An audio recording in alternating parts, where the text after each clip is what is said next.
Selamat datang di Waktu Bagian Bola. Kembali lagi di hari ini kita akan recap liga-liga pertandingan-pertandingan yang sebelumnya sudah terjadi ya, guys. Iya dong. Walaupun terjadi prediksi. Iya. Ya. Jadi untuk pertama yang lagi hangat kita akan membahas Super Copa de Espana. Waduh. Hangat-hangat. Di Nampak mana? ada yang sedih, matanya merah. Di mana saya belum tidur karena Barcelona membantai Madrid ya, nggak bantai sih. Mengalahkan Tipis, Madrid tipis. 3-2 ya. Secara permainan terbantai tuh. Secara permainan sih jujur aja jelek banget sih Madrid, sumpah. Long ball terus mengandalkan Vini. Cuman kita heads off to Barcelona ya. Dia akhirnya kayak di El Clasico terakhir kan emang Lewandowski rapinya nggak main, makanya kalah kan.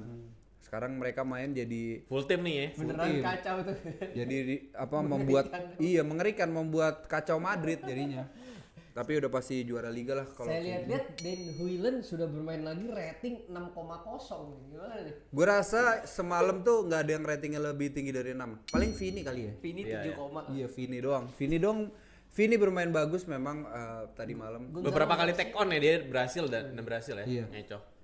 Dia kayaknya kalau lawan Konde tuh menang terus deh. Kondenya kayaknya kurang, makanya Cancelo masuk lagi. Nah, Jadi lebih gampang bro kalau Cancelo kan lebih dominasi, lebih menyerang ya kayaknya ya. bener. oh iya sih Ya, ya. Konde itu lebih bertahan karena kan Konde itu bisa dibilang posisi utama itu sebenarnya center back. Bener. Nah, terus dia coba agak menyamping dan ternyata perform. Mirip-mirip kayak Ben White, Di mirip-mirip kayak Ben Sevilla dia White. CB. Iya, di CB. Oh CB. Sevilla dulu kan. CB dia. Emang dijadiin RB pas di Barca. Gitu. Iya tapi badannya nggak center back banget sih. Iya sih. Iya. Konde sih ya. Cordoba juga lu bukan Oh iya sih. center back tapi kuat cuy, lompatannya kayak terbang anjing. Baresi juga ya. Iya. Jadi itu dia Super Copa. Kita next FA mungkin Cup ya. FA Ini Cup banyak ya. pertandingan seru. Banyak pertandingan pertama. Arsenal dulu ya, tim kesayangan saya. Arsenal ya. Menang ya. Kembali lagi Martinelli kalau tidak di EPL cetak gol terus. Ya, hat-trick boy. Iya. Gila. dari- Habis jadi bulan-bulanan langsung Langsung membara hat-trick, ya, langsung hat-trick gila. gila banget. Pokoknya kalau di EPL alergi gol, di luar EPL golin mulu. Kayak di UCL juga golin nih waktu Iya, itu iya. kan. Ya ini membuktikan Arsenal adalah set piece FC karena 3 golnya dari sundulan. Gokil. Termasuk Martinelli own gol. goal. Jadi Martinelli cetak 2 gol melalui sundulan, bro. Oh. Dan 1 gol kemelut own goal itu karena set pieces lagi, bro. Iya, Set iya. lagi ya gol normal Martinelli. Jadi ini membuktikan Arsenal memang memiliki set pieces coach yang luar biasa hebat Iya, ya. setuju gue. Itu gua juga sangat salut, tapi di sini Arsenal juga memainkan pemain-pemain mudanya nih yang saya happy nih ya. Dan Gabriel Jesus is back baby. Dia sangat bagus mainnya kali ini. Ini yang membedakan dia dengan Gyökeres adalah dia ini bisa melakukan passing-passing one two yang bagus. Hold up the ball-nya bagus. Kalau Gyökeres dikasih bola, bawaannya mau lari karena dia nggak tahu mau ngapain lagi, bingung. Lari kerebut. Bahkan kadang nggak dapat bola karena positioningnya masih agak kurang nih toh. Jadi di sini gue masih melihat peran Gabriel Jesus nih masih penting untuk Arsenal ke depannya sih menurut gue ya. Jadi begitu sih kira-kira kami bermain tanpa banyak starter dan bisa memberikan kemenangan besar melawan Portsmouth sih. Luar Iya. biasa. Walaupun awal-awal kecolongan dulu Ya, ya. kecolongan di menit ketiga ya. Iya. Habis itu tapi kami mampu membalas ya. Gitu sih. Betul, dan di lain pertandingan ada yang baru saja memecat pelatih dan menggantinya dengan satu legendanya, tapi kalah juga yaitu Manchester United. Di Dan mana Fletcher bro. dia kalah dari Brighton ya. Brighton. 1-2. 2-1. Ini menurut lu, menurut kalian apa sih yang salah? Nggak, coba deh. Ini sampai udah ganti Amorim. Tapi Amorim cedera, Sesko 3 gol, Bro. Udah Gila 3 ya, gol betul. Ya, mungkin yang notes yang kita bisa ambil adalah Sesko menemukan jati dirinya nih. Iya juga sih. Karena gue baca-baca juga denger infonya adalah Darren Fletcher itu mengambil pendekatan yang berbeda dibanding Ruben Amorim, di mana dia itu berdiskusi dengan semua timnya atau dengan tim utamanya gimana caranya ngebuat Sesko ini itu bisa dapat ruang gerak dan dapat bola. Nah, sementara Sesko ini di briefing gitu kayak nih cara lu supaya lu harus gerak tanpa bola dulu kayak gini. Nanti teman-temannya itu mencoba mencari ruang untuk dioper ke Sesko dan beberapa kali berhasil dan terbukti ya, maksudnya dengan 3 gol itu menurut gue dari 2 match, 3 setengah gol. musimnya itu benar-benar flop banget, sekarang udah mulai Seger kelihatan sekarang nih terlihat. seger. Tapi terlepas dari permainannya Manchester United yang mungkin lebih apa ya? Ya namanya suasana baru lah ya, jadi pasti akan lebih segar dan lain sebagainya. Dominan sih kemarin mereka. Cuman balik lagi kita ngomongin klub bola atau bahkan kita ngomongin IPL atau bahkan FA Cup lah ya, ini salah satunya peluang terakhir MU bisa juara soalnya karena Carling Cup dia udah kalah. Semuanya udah kalah. Dia nggak masuk ke Eropa ya. Terus habis itu Premier League udah hampir mustahil walaupun kemungkinan tetap ada walaupun 0,001% gitu ya. Tapi ini chance terakhirnya dia untuk bisa juara dan sayang banget dan kita lihat juga di luar dari starting line up-nya backupnya juga emang nggak ada yang bisa diharapin bro. Jadi mau all out pun ya ini yang udah bisa dia all outin dan menurut gue dengan hasil buruk ini ngebuat manajemen MU juga akhirnya benar-benar harus buru-buru nih karena tadi infonya bakal di stall dulu nih, nyantai dulu deh buat nyari pengganti, tapi gara-gara hasil ini pasti akan dipercepat nih untuk menjadi pelatih interim dan rumornya Carrick katanya bakal ditarik lagi. Carrick ya. Rumornya ya. Dulu ya jadi interim juga Iya, kan. interim juga dia. Jadi ya gue sih sedih banget sih, maksudnya sebagai MU yang memang harapannya tuh dari FA tapi nggak bisa berbicara banyak dan ya ini ngebuat ya keajaiban di FA itu ternyata terbukti gitu ya. Jadi walaupun dia punya segudang sejarah belum tentu bisa menang karena ada juga nih yang lebih kocak atau lebih wow lagi. Crystal Palace kalah. Juara bertahan loh. FA Cup dikalahin sama tim divisi 6. Siapa nama itu? Gila. Duh, namanya siapa ya kemarin ya? McEldon apa namanya? Coba. Tapi maksudnya segila itu maksudnya ini juara nih yang juara bertahannya gitu loh bisa lawan disangka Macclesfield gitu. Apa nih? Dan lu kalau lihat ya, logonya lu kalau lihat cuplikannya itu abis 90 menit ditiup itu udah kayak Heboh ya? juara bro. Semuanya pada datang ke tengah. Itu kayak MU lawan Grimsby bro. Gila. Kejadiannya anjing persis anjing. Masalahnya ini 6 divisi guys. Jadi kalau kalian membandingin di Indonesia aja nggak nyampe 6 divisinya. Jadi kalau misalnya ada Liga 3 bawah banget. Dia main di National League bro, itu anjing divisi berapa? Ini main di Palace atau di Macclesfield-nya? Di Macclesfield ya. Oh. Ada yang seru juga. Manchester City tuh bantai 10-1 Exeter. Hah? Exeter itu walaupun kalah dia dengan bangga ngepost tuh di Instagram kayak, "Oi, gua di kamu masuk sejarah. Gila Ini bro. juga masuk sejarah setelah berapa tahun terakhir dari tahun 80-an ini skor tertelak di FA Cup. 10-1. Hebat lo bisa golin lo. 2 digit bro. Iya. Itu tapi Semenyo udah golin ya? Nah, iya. Nyetel langsung Gila. rating 8,6. 1 gol, 1 assist. Antoine Semenyo gila sih. Memang dia udah terbukti proven di Premier League. Gila. Dan masuk ke sistemnya Pep, udah tinggal copot pasangan aja pemainnya. Pasangan tuker-tuker sama Doku ntar paling anjing. Iya berarti dia di kiri kanan bisa kan itu? Kiri Nah, kanan, Semenyo kanan itu bisa kiri kanan sama striker ya toh ya. Betul. Ya Iya, terbukti badannya ya tinggi dengan dia udah mencetak 10 gol di Bournemouth. Iya, Artinya kan dia juga cukup tajam gitu dan apalagi kalau dia main di tim yang lebih dominasi, yang lebih menyerang gitu ya. Bayangkan aja mungkin dari berapa peluang tuh dia bisa manfaatkan 10 gol di Bournemouth. Gimana kalau di City yang lebih banyak lagi Betul. peluangnya? Ada Tijani dan CRK siap memberikan asis-asis enak ke dia. Dan 10 gol ini lucunya adalah tersebar gol dari berbagai macam posisi dan juga dua on goal ya. Dan Erling Haaland itu gak ngegolin di Nggak sini. ngegolin ya? Dari 10 Tapi dari main. pesta ini gak ngegolin gitu. Jadi katanya sih disimpan tenaganya untuk lawan MU nih. Bentar lagi tanggal 17. Seru tuh, kita harus tonton tuh ya, pertandingan seru tuh. Tapi emang minggu lalu kita liganya kan di hari Rabu dan juga Kamis kalau nggak salah. Betul. Nah ini di liga ini juga seru nih. Kita lihat Arsenal Liverpool berbagi angka nih. Nggak seru Gimana? pertandingannya. Gak seru ya? Menurut gua Gravenberch tuh batu anjir. Udah gua gitu ya pas nonton anjing nih orang susah banget dilewatin anjing, bola mati di dia mulu. Solid, Gila, Gravenberch solid, anjing. bro. Iya, sampai anjing babi anjing gua. Padahal kan berharap kalau ini menang Arsenal bisa makin jauh nih sama City. Iya. Betul. Ini Ini 8-nya aja. Ini salah satu momen yang pas untuk Arsenal biar bisa lebih nyaman di posisi 1 ya. Tapi sayangnya anjing Gravenberch itu terjadi anjing. bener kata Soboslai, Liverpool bukan bertanding melawan juara tapi Arsenal bertanding melawan juara Premier League musim lalu.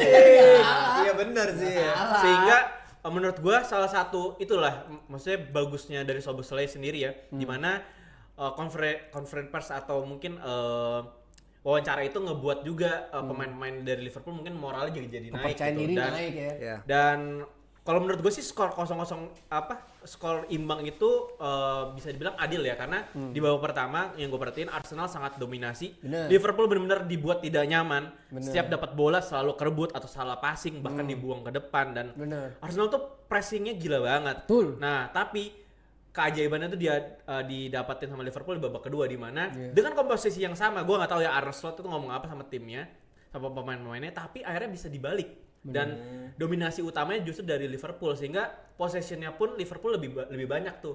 Walaupun Liverpool kekurangannya cuma satu, nggak bisa shoot. Iya. Jadi terlepas dari hasil yang cukup positif, negatifnya adalah ini pertama kalinya dalam sejarahnya Liverpool setelah sekian lama 0 shoot on goal in a one match. Jadi walaupun ya ada bisa satu tiang ya, Bradley ya. Tapi jadi udah nggak. itu apa ya, bisa dibilang pencapaian yang nggak bagus juga untuk Bener. Liverpool, apalagi di Arne Slot ya, di mana sering diisukan cabut atau didepak dan bermasalah dengan manajemen, apalagi fans juga banyak yang bilang dia tuh permainan sangat boring gitu. Tapi memang di babak kedua kemarin sedikit cukup atraktif, cuman tidak ada penyerang karena Ekitike cedera. Isa kan cedera kurang lebih mungkin beberapa bulan lagi, sehingga nggak punya striker, dan Gakpo yang taruh jadi striker mainnya tetap di kiri. Udah Jadi ya biasa.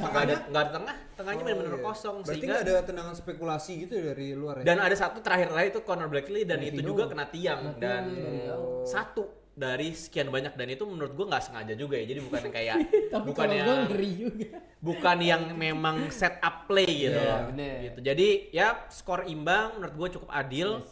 Arsenal tuh pun masih nyaman ya di posisi satu ya. Dan kita akan lihat juga nih gimana Arsenal di Premier League, karena Manchester City kan udah ada seminya juga ya. Jadi Bahaya. sehingga ini mungkin apakah bisa mepet atau bahkan lebih jauh lagi Arsenal bisa melangkah. Oh berarti pas ini City 1-1 kemarin belum main tuh Semenyo ya? Belum. Oh, gue nggak nonton Liga Jadi Inggris beda 6 poin sekarang. Beda 6 poin ya. Tapi satu sih tadi tambahan lagi ya, Gyökeres ini niat main bola nggak sih sebenarnya? Nonton lagi rating 61 kayak kagak main anjing di posisi striker. Memang mendingan Gapsus. Gua rasa ya, tolong Arteta kalau mendengarkan podcast kami bertiga ini, mendingan mainin Gapsus aja. Udah bener deh, udah Gyökeres start dulu aja deh. Kita lagi bener Super sub aja kali ya. Iya, gue bener bingung, gue pressing kagak bisa, megang bola gak bisa. Bukan berarti dia flop ya, memang masih butuh waktu untuk menyetel lagi ya, karena kan ini timnya berbeda filosofi. Sporting Lisbon mainnya counter attack dan direct passing. Di sini kan ya musuh parkir bus, lo harus bisa main build up play. Belajar dia masih pelan-pelan, tapi mendingan Gapsus dulu deh, dah kalau saran saya. Ya. Mungkin kita lompat dulu sedikit ke Chelsea dulu nih, Oh kasihan boleh, kalau dibahas. FA Cup ya abis Oh, menang. Liam iya, Pro senior ini akhirnya debut jadi pelatih dan bantai 5-1. 1-5 ya. Gila ya. Lawan siapa? Lawan Charlton Charlton Athletic. Athletic ya. Dan kalau gue lihat ya, gue lihat cuplikannya nggak nonton sih. Tapi kalau gue lihat cuplikannya memang secara permainan si Liam Pro senior ini lebih menyerang, lebih atraktif, lebih klinikal ya terutama ya. Karena memang kendalanya dari Chelsea ini kan sebenarnya selain konsistensi adalah klinikal di area Iya, depan bener-bener gitu. tumpul depannya biasanya. Dan ya ini adalah hawa baru, hawa segar, ngebuat ya Chelsea juga akhirnya mungkin ada harapan ya, kayak Iya. beberapa pemainnya kan banyak yang sama Maresca masukin ke U23 kayak Badia Sile, Iya. Axel Disasi dan lain sebagainya. Banyak yang pemain-pemain akhirnya dimainin di Axel U23. Disasi, anjing. Dan sekarang dengan adanya Liam Rowe senior yang memang secara direct dari Bluco, owner dari Iya, Chelsea itu punya ya mereka pengen pemain-pemain yang udah dia beli itu dikembangkan lah gitu. Dan akhirnya ini nge-refresh Chelsea lagi gitu, sehingga ya starting line-up-nya akan bisa berubah lagi nih gitu. Dan apalagi Liam Rowe senior ini pernah ngelatih Liam Delap pas di Hull City. Wah, ini Jadi bisa, ada kemungkinan Liam Delap ini bisa jadi gacor nih Bisa, di akhir di setengah musim ini. Dan mungkin berita terakhir dari FA Cup yang kita perlu highlight ada di Aston Villa lawan Tottenham. menang lagi anjing. Aston Menang Villa Aston, bisa oh iya, menang menang. tipis 2-1, dan serunya tuh di akhir tuh ada drama, ribut antara Morgan Rogers dan juga Joe Painya. Palingnya emang keras mainnya dia sih emang. Dan ini ngebuat rumor Tottenham ini juga semakin kencang, di mana Thomas Frank udah berapa kali kekalahan beruntun yang diterima nih. Thomas Frank. Udah ngeganti Ange Postecoglou, malah diganti dengan Thomas Frank yang hasilnya bukan positif malah Malah negatif. makin kacau lagi. Dan jadi makin banyak nih permasalahan di balik Ya. layarnya, kayak Matis Tel tuh ngomel karena dia pengen jam terbang untuk masuk ke timnas, Ya. nggak dapat dan lain sebagainya. Dan akhirnya sekarang nih mereka manajemen Tottenham juga lagi muter otak nih, gimana caranya untuk membuat squadnya dia tuh jadi tajam lagi. Iya. Dan si Romero juga inilah dia berkeluh kesah di Instagram juga kan, kalau sekalinya kita lagi di atas aja baru yang boardnya nih dia ngerasa kalau dia nih yang paling oke gitu. Kalau lagi kalah gini mereka nggak mau ngomong tuh. Diem aja ya? Iya, jadi pemain yang disalahin terus. Tapi memang Cristiano Romero underrated tuh. Dia sebenarnya salah satu back paling agresif dan keras di EPL saat ini sih. Sayang tuh ya dia. Baik, kita sekarang lanjut ke liga apa lagi nih ya? Liga Italia lah ya. Kamu adalah la pilih aku kira-kira, silakan. Jadi Juventus menang atas Sassuolo ya. 3-0 ya. 3-0. Solid nih. Kenan Yildiz ya gue nih. Kali ini yang jago Jonathan David, bro. 1 gol 1 assist. Nah, dia jago buat minggu ini doang. 3 bulan ke depan jelek. Padahal abis dimarahin chef gara-gara masukin saus di atas spaghetti katanya. Susah banget ini. Tapi memang Makannya diomel. Tapi emang ini ya Spalletti ini emang mengubah Juventus banget. Gue baca-baca artikelnya jadi lebih lebih mainnya tuh lebih direct, nggak bertele-tele langsung. Seperti Igor Tudor ya. Iya kan, pelan lama. Kalau ini passing Locatelli langsung bus ke depan Kalau ke Igor McKennie. Tudor passing lama udah tuh ya di situ-situ. Di situ aja udah. Muter-muter. Udah tuh tok di situ. Bola enggak ke depan. Emang aneh sih pemilihan Igor Tudor tuh aneh banget. Tudor anjing. Gue juga tahu dia gara-gara main Winning Eleven dulu anjing, Igor beki Tudor. Juve anjing gede. Aneh sih itu. Abis itu- Tapi bagus ya, maksudnya Juve akhirnya bisa pelan-pelan naik lagi Iya, nih karena sekarang iya dia sih ada gua. peringkat 5 dan Como turun gara-gara kemarin seri Como Seri ya? sama Pas Bolonya. lagi enggak pas nih. Lagi nggak pas. Padahal Como tuh udah sempet masuk ke peringkat 5 loh kemarin loh. Sayang banget nih, tapi jadi seru nih. Jadi ada pertandingan yang perebutan 1 2 3 dan juga ada 4 5 6 nih. Sengit nih jadinya. Iya. Karena AS Roma juga naik nih ke peringkat 4 ya. Iya, karena semalam menang lawan Sassuolo ya. Soalnya Sassuolo yang dilawan Juventus tuh minggu lalu. Oke. Yang kan berbarengan sama Liga Inggris. Jago Italia banget deh. Spelana. Jadi Roma kembali ke jalur kemenangan ya. Oke. Setelah 2 kali atau 3 kali tuh kalah terus. Iya. Habis itu Inter Napoli nih yang seru. 2 sama semalam. McTominay 2 gol. Gila loh. Padahal Gokil. pemain-pemainnya banyak yang lagi nggak main. Dari Napoli, Napoli. Kan? Iya, bener. Jadi benar-benar jadi solo king dia. Iya. King ya. Solo dia. Jing. Tapi emang membuat Inter masih di puncak klasemen dan juga tim kesayangan saya itu Fiorentina berhasil menahan imbang AC Milan. Alhamdulillah, terima kasih. Udah apa sih Fiorentina anjing. Apa kita Gabriel Ini Basti. aja. Pokoknya itu terus sama Rui Costa yang diinget udah. Kenangannya itu terus anjing. Sama Pasquale. Pasquale. Bundesliga Bayern Munchen gila boy 8-1 8-1 ya. Padahal sempet 1 sama duluan tuh awal-awal tuh. Tapi tiba-tiba digeber habis bro. Olise sama Luis Diaz chemistry-nya udah nyetel banget sih gila. Iya. Olise ngasih, Luis Diaz nyundul golin. Terus Olise lagi-lagi dia mengeluarkan signature move ala-ala Robben. Gue gak tau kayaknya diajarin di Munchen ya. Jadi dia balik lagi cut inside tendang ke arah kiri gol gitu lagi golnya anjir. Ini kan udah berapa kali ya gue udah jelasin ya. Iya. Ini menurut gue gila sih, dan Harry Kane juga mencetak gol lagi, flashing dari jauh, ceger. Kenceng ke banget lagi pojokan. tendangannya ya. Banget anjing. Nah ini menurut gue Bayern Munchen sekarang udah mencetak total 63 gol nih di Bundesliga baru dari 16 match doang padahal. Gila. Trisulanya sangat produktif ya. Kacau Trisulanya produktif sampai orang seperti ini bukan ngatain ya. Rafael Guerrero yang nggak pernah golin juga kemarin anjir. Dan menurut gue memang ini Munchen tinggal menunggu Musiala dan Alphonso Davies sehat sih sebenarnya. Dan juga membeli 1 midfielder lagi menurut gue ini akan menjadi squad yang Biar sangat dalam aja ya. memungkinkan. Biar lebih dalam karena menurut gue kalau midfielder misalkan 1 orang seperti Pavlovic cedera itu akan bahaya banget. Iya. Karena Goretzka musim ini Golin loh. golin cuman kan Oh, musim ini jelek ya. udah 7-0 7-1 duluan kalau nggak golin mah geblek. Maksudnya musim ini dia lagi menurun sih gorengan. Sampai disebut gorengan sama netizen. Gue nggak tahu kenapa ya. Dan ini menurut gue Munchen luar biasa banget sih. Dia bisa Dia bisa record breaking nih sebentar lagi ya. Karena ini merupakan start season terbaik Munchen juga seperti rekor pada tahun 2020 ya. Ini 41 poin nih. Dia sekarang udah 41 poin. Dan di sini rekor gol ini kayaknya bisa tercapai nih. Sekarang aja udah 63. Kalau pakai hitung-hitungan matematika kayaknya dia golnya bisa 100 nih di Bundesliga. Jadi kita lihat aja ya. Kemungkinan ya kita nggak tahu ya. Karena kan match Bundesliga lebih sedikit ya, cuma 34 match ya. Karena kan cuma 18 tim. Jadi kita lihat aja ya bakal seperti apa. Dan ini udah gila banget sih. Tom Bischoff pun juga perform ya. Luar biasa Munchen. Anjir. Kita lanjut ke match selanjutnya yang nggak kalah seru, Dortmund yang sekarang lagi di peringkat 2 ya. Itu melawan Frankfurt seri 3-3. Seru banget match ini, match agak sekali. terbuka. Di sini balik lagi ya, dari XG itu Dortmund lebih tinggi 2,38 banding 1,56. Ini memang Dortmund mainnya selalu terbuka. Yang saya seneng ya Niko Kovac nih, pelatih yang lebih nyetel di Dortmund daripada di Bayernnya. cacat dibayar.